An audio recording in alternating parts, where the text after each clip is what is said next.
kababayan ko, andito po tayo ngayon sa cemetery ng Dagupan City.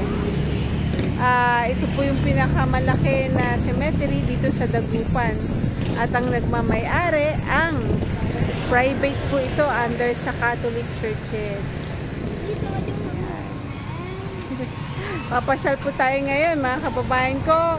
At yung mga taga rito po sa Dagupan, sa ibang lugar ng Pangasinan, kung nandito po yung mga relatives nyo, tayo po ay dadalaw.